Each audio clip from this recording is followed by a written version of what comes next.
Assalamualaikum warahmatullahi wabarakatuh.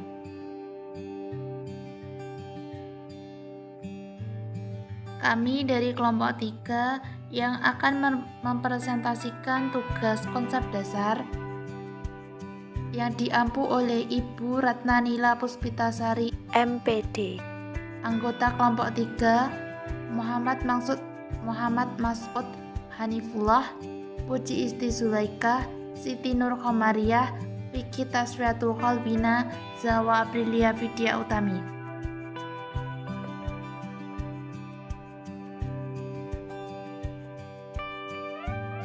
Kami di sini mengambil tema minat bermain, hakikat bermain, dan teori bermain. Kami akan menjabarkan satu persatu tentang pengertian bermain, hakikat bermain, teori bermain.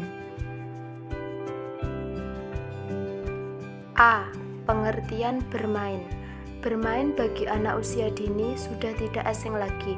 Aktivitas bermain yang dilakukan anak-anak merupakan cerminan kemampuan fisik, intelektual, emosional, dan sosial.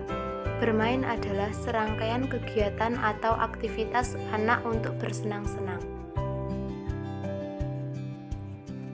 Bermain juga diartikan sebagai dunia anak-anak, yang merupakan hak asasi bagi anak usia dini dan hakiki pada masa prasekolah. Berkaitan dengan hal itu, Hurlok mengategorikan bermain menjadi dua, yaitu bermain aktif dan bermain pasif. Bermain aktif yaitu kesenangan yang dilakukan individu seperti berlari, sedangkan bermain pasif yaitu tidak melakukan kegiatan secara langsung, contohnya seperti menonton TV. Selanjutnya, karakteristik anak usia dini ada 5, yaitu 1.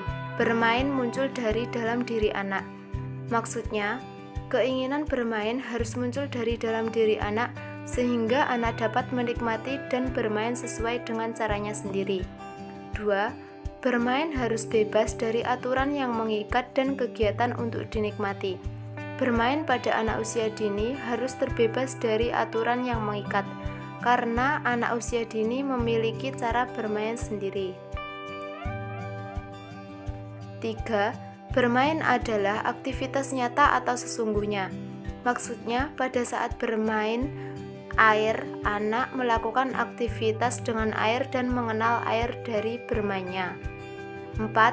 Bermain harus didominasi oleh pemain. Maksudnya, pemain adalah anak itu sendiri, tidak didominasi oleh orang dewasa.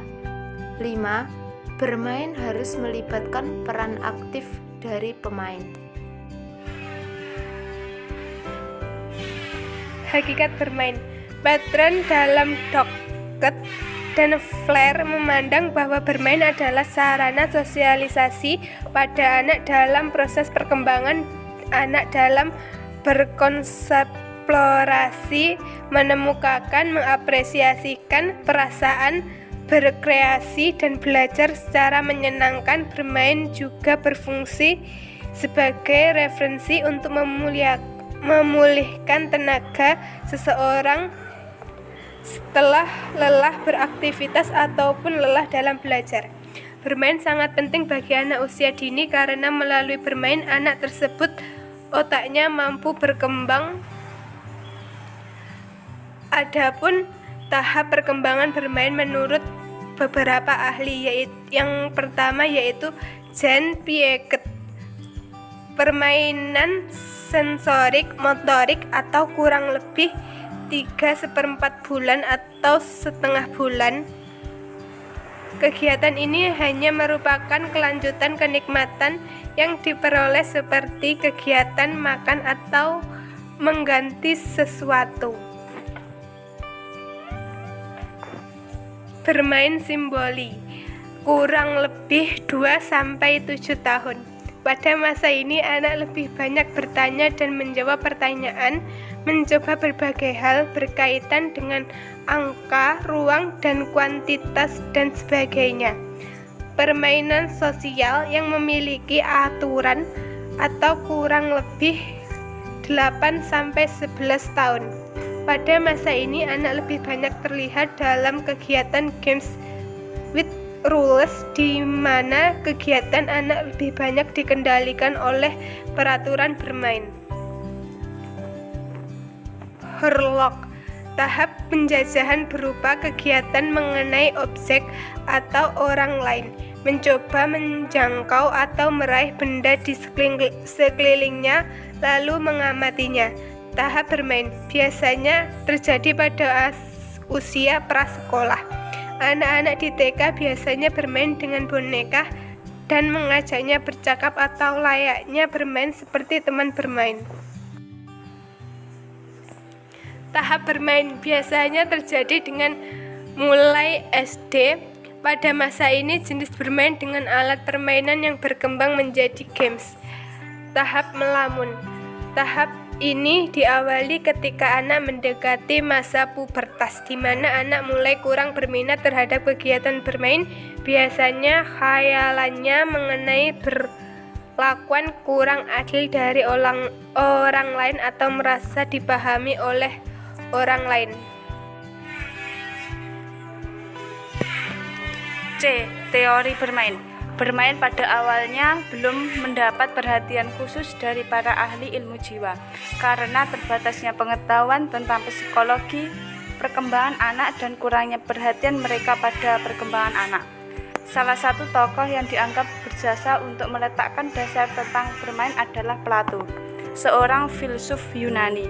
Plato dianggap sebagai orang pertama yang menyadari dan melihat pentingnya nilai praktis dari bermain. Ada beberapa teori yang menjelaskan arti serta nilai permainan, yaitu teori rekreasi yang dikembangkan oleh Segeler dan Nazarus, dua orang sarjana Jerman di antara tahun 1841 dan 1884.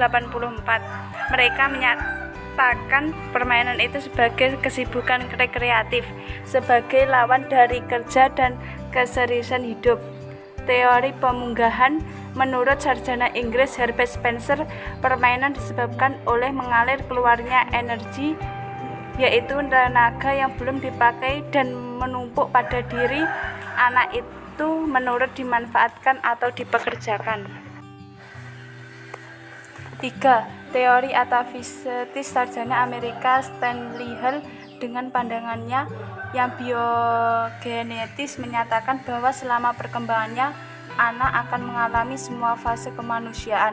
4. Teori biologis Karl Gross, sarjana Jerman, atau di kemudian hari Maria Montessori juga bergabung pada paham ini, menyatakan bahwa permainan itu mempunyai tugas biologis, yaitu melatih macam-macam fungsi jasmani dan rohani. Waktu-waktu bermain merupakan kesempatan baik bagi anak untuk melakukan penyesuaian diri terhadap lingkungan hidup itu sendiri. Teori psikologis dalam menurut teori ini, permainan merupakan penampilan dorongan-dorongan yang tidak disadari pada anak-anak dan orang dewasa. Ada dua dorongan yang paling penting menurut Adler, ialah dorongan berkuasa, dan menurut Freud ialah dorongan seksual atau libido seksualis. Teori fenomenologis Profesor Kostam, seorang sarjana Belanda yang mengembangkan teori fenomenologis dalam pedagogik teoritisnya, menyatakan bahwa permainan merupakan suatu fenomena atau gejala nyata yang mengandung unsur suasana permainan. Kesimpulan, aktivitas bermain sangat mempengaruhi perkembangan anak baik secara fisik, motorik, bahasa, sosial, kognitif, dan emosional. Namun aktivitas bermain hendaknya disesuaikan dengan perkembangan anak. Tujuannya adalah agar anak berkembang secara berkesinambungan. Aktivitas bermain anak juga perlu mendapatkan pengawasan dari orang tua. Masa anak-anak adalah masa penting dalam pertumbuhan dan perkembangannya, karena apa yang didapat pada usia anak dini akan terbawa saat mereka dewasa. Sekian, wassalamualaikum warahmatullahi wabarakatuh.